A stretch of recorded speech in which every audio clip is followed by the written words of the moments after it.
Now I would like to welcome today's guest of honor, V Nandakishor sir, educator, founder, FCYT, lead trainer and dispatch program on today.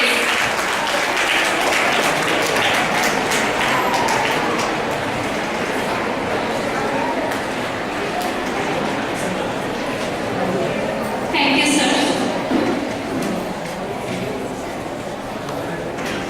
Now I request today's guest of honor, V Nandakishor sir, to come to share his valuable views.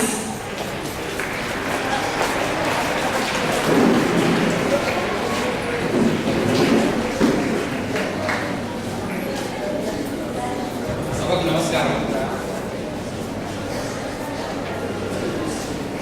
పెద్దలందరికీ నమస్కారం చిన్నపిల్లలందరికీ మధ్యాహ్నం so without going name by name also I'd like to say some time here. I want to keep the message short. I have 2 or 3 things to say. Actually I have only one thing to say, which is the title of today's seminar, Futurist Computing. So I should do justice, and I've done my homework, and short, sweet, hardly 10 minutes of videos. So I don't want to say too much. It is best said through the video, where people have spent probably a few $100,000 in making this video, and you will see most successful people that you probably know within the computing or even otherwise, and they themselves are saying something about the future. So that's what I'd like to share with you as parents, and then also we want the children to see this. And to help everyone, we've also put the subtitles. I've done that myself, so we'll just get to the video. But that's the first thing I want to say. So I'll show 2 videos. Second thing, with the request of probably the videographers here and everything, and people on the, specifically with the permission of parents, I'd like to talk about the second topic, which is actually not a primary topic of today, but it's one of the most important topics that we need to discuss in occasions like this. But for this second topic, probably I want the video to be cut off for the children, unless each of you parents really is ready to go home and speak, not only this evening, for the next 10 years, about the topic that I want to talk, that is about morals. No school can teach morals. It is you, the parents, who need to do that job. So, how that affects within the computer domain and the current future is something that I like to bring out, because there are a lot of issues out there right now on the internet or on the World Wide Web. Most of us ignore that. I'd like to talk about the second topic. There is an opportunity where we can probably shut off the video, because there's, of course, the images are not highly questionable, but they're still a little bit questionable. So, if anything else comes up, if any other questions come up, we'll go ahead and talk about that. So what is future is computing? Let me get my password right. So this is one of the topics I'd like to talk, which is security. You just wait a minute.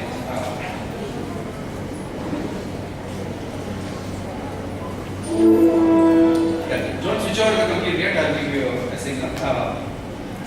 So why are we talking, Ravi sir said, future is computing. Why are we talking about why when we say future is computing? So that means every profession is linked to computing. So what is computing in the first place? So I'd like to explain that in person, in 3 or 4 sentences.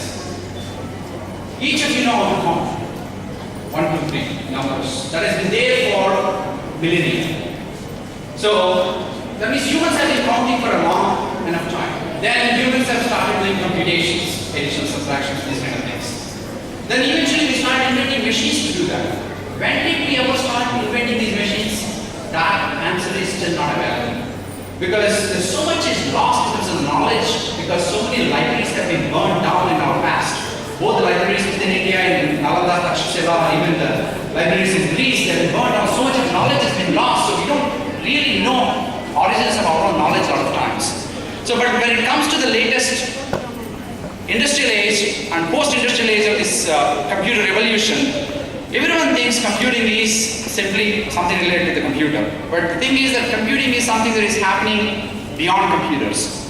Every human brain is a marvelous computing machine that humans still do not understand, and we have not replicated any of its capacities. So, here I'd like to make a statement and see how many of you can relate to it. One thing I keep telling any teacher, any school, wherever I go to is, first question I ask, in fact, Srinivas, who is there taking the video, he is the person who has introduced me to Gowthami. After 20 years, last time we came to Rajahmundry was 1990. After that, I came again to just this school because Srinivas has introduced me to this school. And the question I ask is, how do you define a computer? The standard textbook definition in third class or a fourth class textbook that you can go back to your home and verify in your computer textbook if you still have any of them is a computer is an electronic machine. So that's where I raised the question I've already discussed with the children back there, a few of them. Why are you saying that it's an electronic machine? It was never started first of all being an electronic machine. What did Charles Babbage do? It was an analytical engine, it was a mechanical machine. And if you talk about human brain, which is 100% organic, it's a neurological engine, it's a computing engine, it's a different kind of computing engine. So, and then most of your communication right now, how does it happen? Does it happen mechanically, or does it happen electronically, or does it happen optically?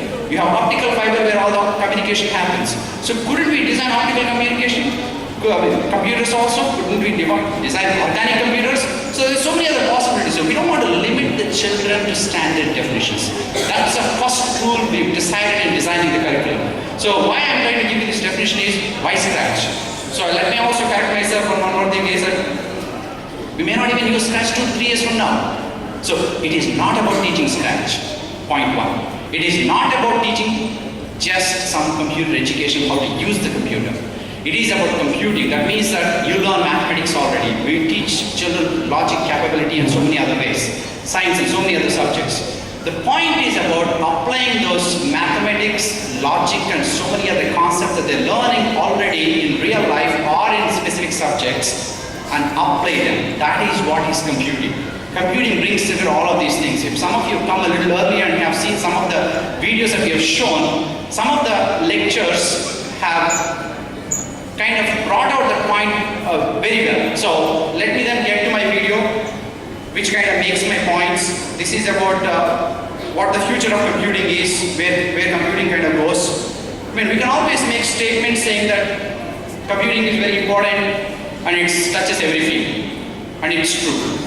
Whether it's chemistry, whether it's gene sequencing, whether it's pharmaceutical research, whether it's agricultural research, and India has just now added a supercomputer with 256 Linux computers as a single cluster to do agricultural research. So what agricultural research would you do on a computer? In the end, obviously, to produce a seed, we have to go pollinate the things, flowers ourselves manually and create the best seeds. That needs to happen physically. There is no replacement for any real physical world activity or physical research or inventions or any of that sort. But we need to eliminate a lot of odd ends. The dead-end research is what we need to eliminate. Those are the things that we can eliminate by doing so much of that computationally on the computer and avoiding that. So that is where a lot of the research within the chemistry, and if some of you go back and research who won the latest Nobel Prize in chemistry, the person who won the chemistry Nobel Prize is the person who kind of invented how to do chemistry on a computer without ever touching chemicals. So now we are even giving them Nobel Prizes. So let me just jump to this video. I have the subtitles as self-explanatory. I might pause them briefly in between in case it's necessary. I was 13 when I first got access to a computer. My parents bought me a Macintosh in 1984 when I was 8 years old. I was in 6th grade. I learned to code in college, freshman year of first semester, intro to computer science. I wrote a program that played tic-tac-toe. I think it was pretty humble beginnings. I think the first program I wrote asked things like, what's your favorite color? Or how old are you? I first learned how to make a green circle and a red square appear on the screen. The first time I actually had something come up and say, hello world, and I made a computer do that. It was just astonishing. Learning to print can start off as wanting to learn all of computer science or trying to master this discipline or anything like that. It just started off because I wanted to do this one simple thing. I wanted to make something that was fun for myself and my sisters. And I wrote this little program and basically just added a little bit to it. And then when I wanted to learn something new, I looked it up either in a book or on the internet and added a little bit to it. It's really not unlike kind of playing an instrument or something or playing a sport. starts out being very intimidating, but you kind of get the hang of it over time. Coding is something that can be learned, and I know it can be intimidating, and a lot of things are intimidating, but what isn't? A lot of the coding people do is actually fairly simple. It's more about the process of breaking down problems than sort of coming up with complicated algorithms. This is one key message that I'd like to pass on, that is, it's about breaking down problems. It is not coming up with complicated solutions. Very few inventions or very few people actually come up with the greatest inventions. So it is not about every human coming up with the greatest possible invention. It is about every human trying to understand the problems and trying to break down the problems. Then eventually, all of us together will work towards the solution. So it is more about problem understanding and breaking it down and defining it, and then correlating that with some other experiences in real life, and then trying to solve the problem. So eventually the solution would even evolve either as a group work or possibly as an individual work. It's not that I am suggesting that a group would come up with an equation like E equal to MC squared. It is obviously there is individual genius always, but most of the common human problems are usually solved by groups. Or there's this people traditionally think about it. You don't have to be a genius to know how to code. You need to be determined. Addition, subtraction, that's about it. You should probably know your multiplication tables. You don't have to be a genius to code. You have to be a genius to read. Even if you want to become a race car driver or play baseball or build a house, all of these things have been turned upside down in software. What it is computers are everywhere. You want to work in agriculture? Do you want to work in entertainment? Do you want to work in manufacturing? It's just all over.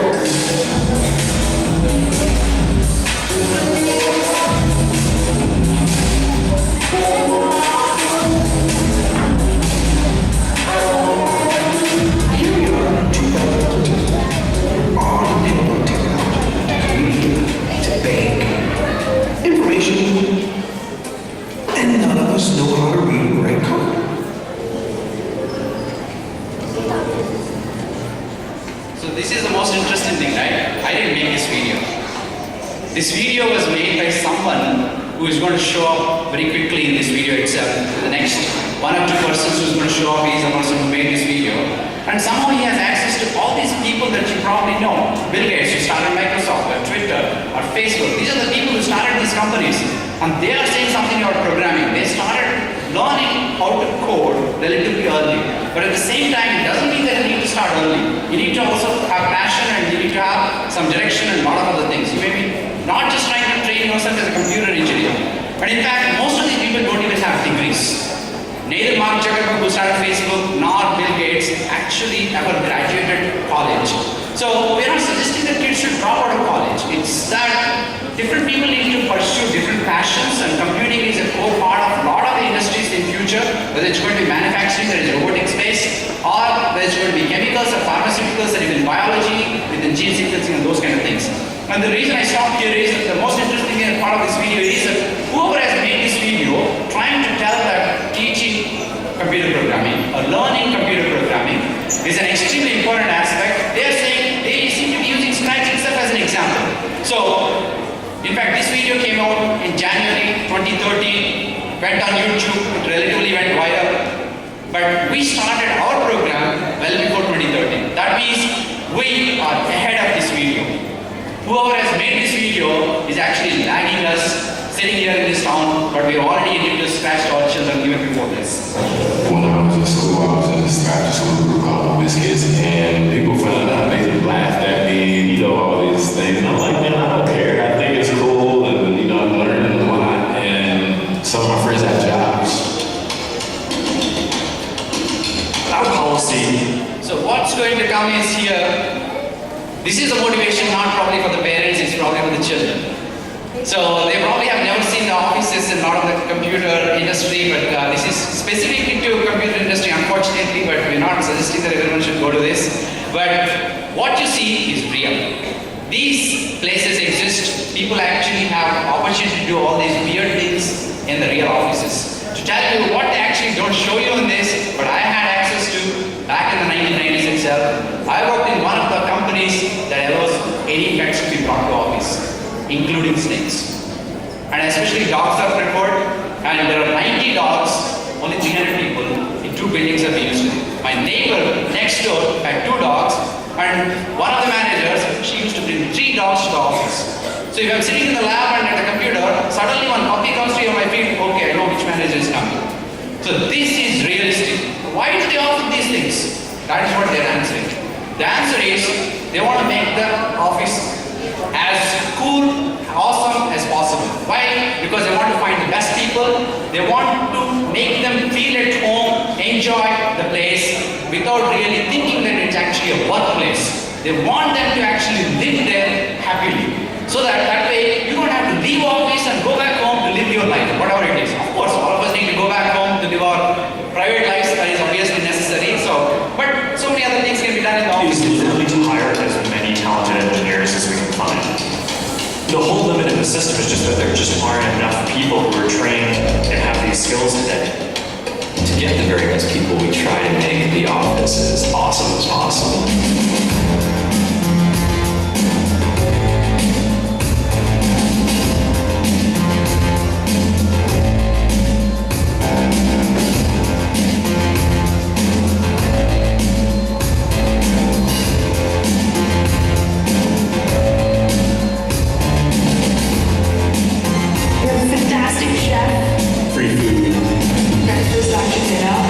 Free laundry, Snacks, even places to play, video games and scooters.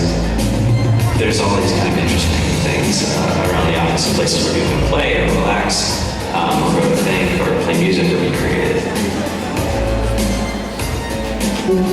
Whether you're trying to make a lot of money or whether you just want to change the world, computer programming is an incredibly empowering skill to learn. I think if someone had told me that software is really about humanity, that it's really about helping people by using computer technology, it would have changed my outlook a lot earlier.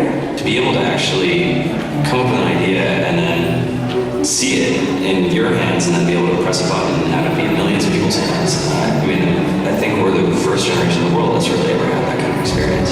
Just to think that you can start something in your college dorm room and you can have a set of people who haven't built a big company before come together and build something that 1 billion people use as part of their daily lives.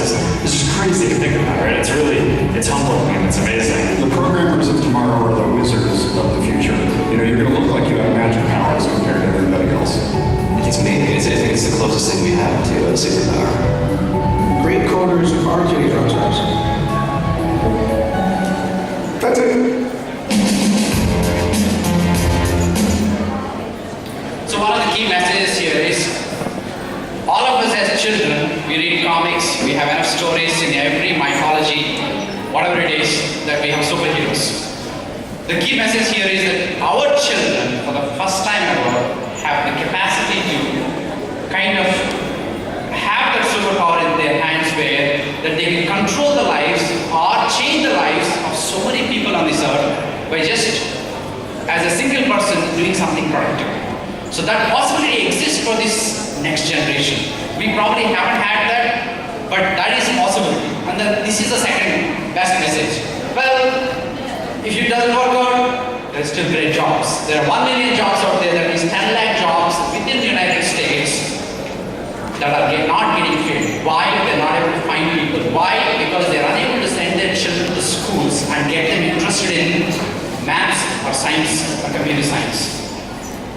Do I have proof for that? The answer is yes. I'm going to just show you just a brief 1-minute video on how competitive the whole world is, that we're not living in an isolated single country anymore.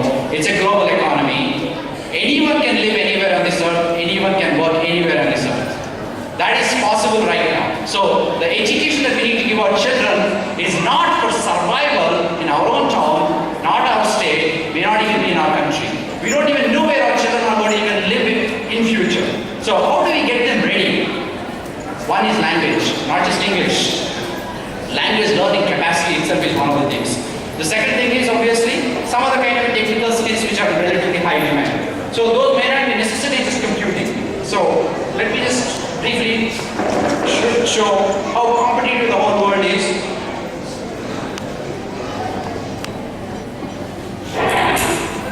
The first 1-minute video is how American kids are not happy working hard.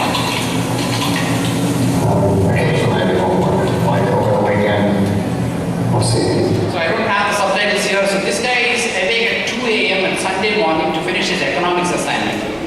What is he doing until 2 a.m. on Sunday morning for the rest of the week? He wasn't studying. He was going to do something else.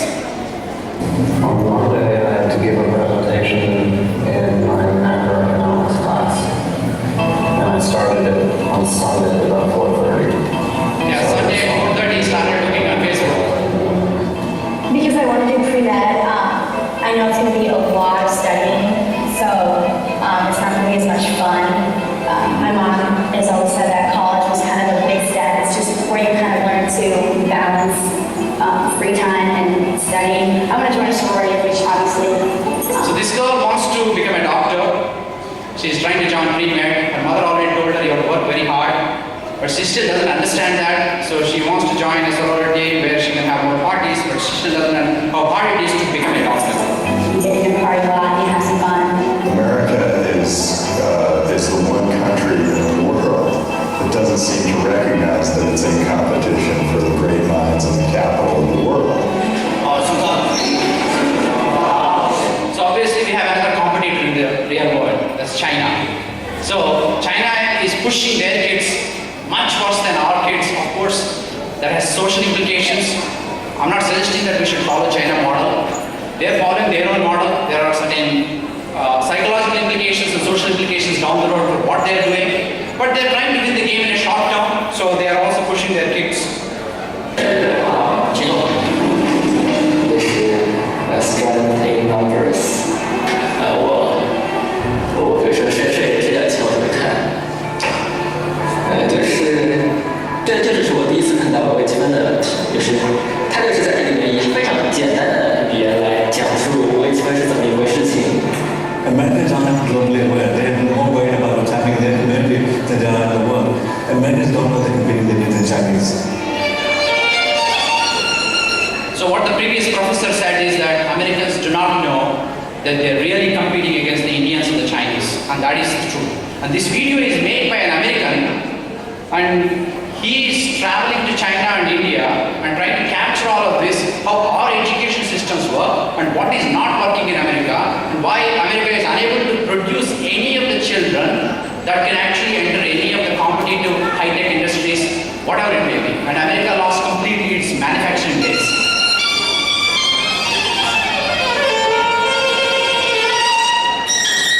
Brains are everywhere.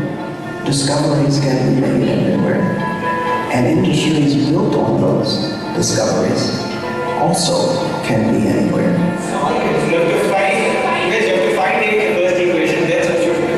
In India, once you get into this academic course and you're serious about it, you don't have much of the option to choose between academics and something else. It's either academics and nothing else. Well, let's hope that we change the ethics today. So we don't want to just prove to our kids that it's just academics. We want to maintain certain creative skills that they naturally have as children, and we want to provide a medium for that, and that is one of the reasons why we instituted this program.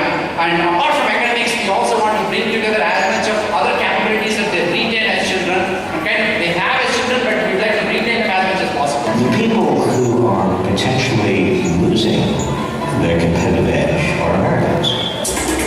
So what he says is that the people who are losing the competitive edge are the Americans. And what he is showing you, they were tracking 6 students from 3 different nations for about 4 years. Because high school students, starting from 9, 10, 11, 12, that is considered high school, 4 years of high school within the US, but even for India, we are going to the same kind of a 4 years model.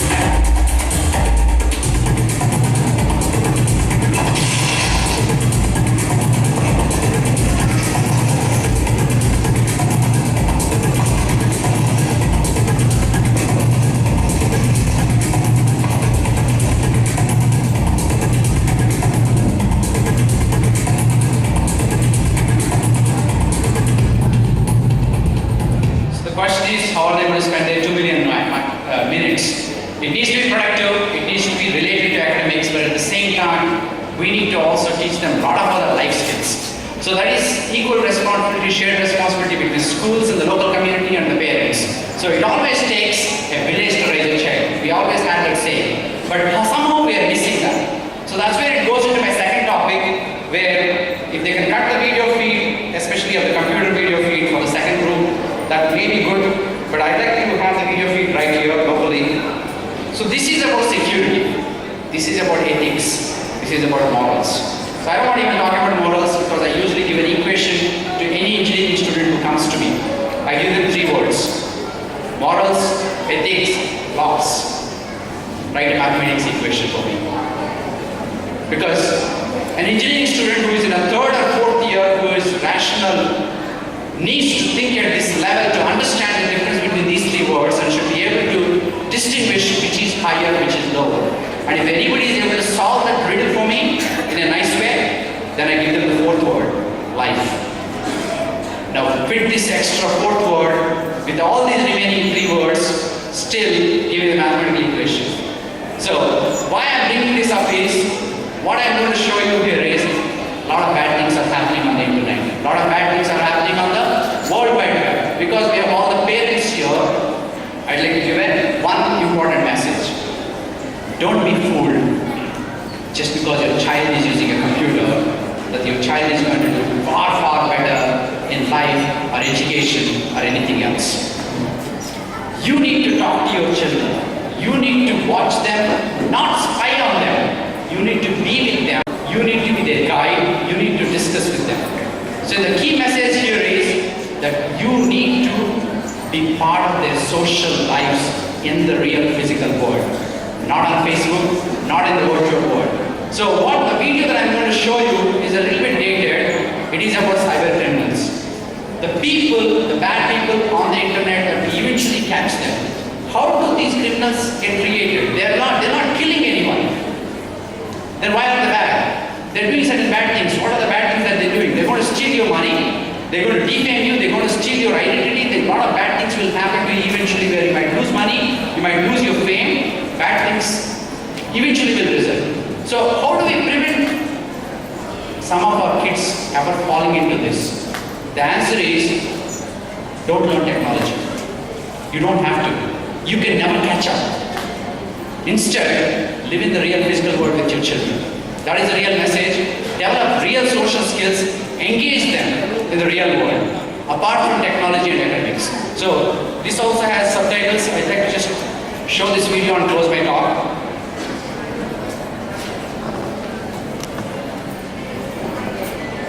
Hackers are only one element in a cyber criminal enterprise, and often they're the most vulnerable element of all. And I want to explain this to you by introducing you to 6 characters who I met while I was doing this research. Dmitry Golubov, aka Script, born in Odessa, Ukraine in 1982. Now, he developed his social and moral compass and the Black Sea port during the 1990s. This was a sink-or-swim environment where involvement in criminal or corrupt activities was entirely necessary if you wanted to survive. As an accomplished computer user, what Dmitry did was to transfer the gangster capitalism of his hometown onto the World Wide Web. And he did a great job in it. You have to understand, though, that from his 9th birthday, the only environment that he knew was gangsterism. He knew no other way of making a living and making money. Then we have Renukat Subramanian, aka Jilty, founder of Dark Market, born in Colombo, Sri Lanka. As an 8-year-old, he and his parents fled the Sri Lankan capital because Sinhalese mobs were roaming the city looking for Tamils like Renu to murder. At 11, he was interrogated by the Sri Lankan military, accused of being a terrorist, and his parents sent him on his own to Britain as a refugee seeking political asylum. At 13, with only little English and being bullied at school, he escaped into a world of computers where he showed great technical ability, but he was soon being seduced by people on the internet. He was convicted of mortgage and credit card fraud, and he will be released from Wormwood Scrubs jail in London in 2012. Matrix 001, Matrix 001, who was an administrator of dark market, born in southern Germany to a stable and well-respected middle-class family. His obsession with gaming as a teenager led him to hacking, and he was soon controlling huge servers around the world where he stored his games that he had cracked and pirated. His slide into criminality was incremental, and when he finally woke up to his situation and understood the implications, he was already in too deep. Max Vision, aka Iceman, mastermind of Carter's Market, born in Meridian, Idaho. Max Vision was one of the best penetration testers working out of Santa Clara, California in the late 90s for private companies and voluntarily for the FBI. Now, in the late 1990s, he discovered a vulnerability on all US government networks. And he went in and patched it up because this included nuclear research facilities, sparing the American government a huge security embarrassment. But also, because he was an inveterate hacker, he left a tiny digital wormhole through which he alone could crawl, but this was spotted by an eagle-eye investigator, and he was convicted. At his open prison, he came under the influence of financial fraudsters, and those financial fraudsters persuaded him to work for them on his release. And this man with a planetary-sized brain is now serving a 13-year sentence in California. Adewale Taiwo, aka Freddie Bibi, master bank account cracker from Abuja in Nigeria. He set up his prosaically entitled news group, Bank Frauds at yahoo.co.uk, before arriving in Britain in 2005 to take a master's in chemical engineering at Manchester University. He impressed in the private sector, developing chemical applications for the oil industry while simultaneously running a worldwide bank and credit card fraud operation that was worth millions until his arrest in 2008. And then finally, Çağatay Evyapan, aka Chow, one of the most remarkable hackers ever from Ankara in Turkey. He combines the tremendous skills of a geek with the suave social engineering skills of the master criminal, one of the smartest people I've ever met.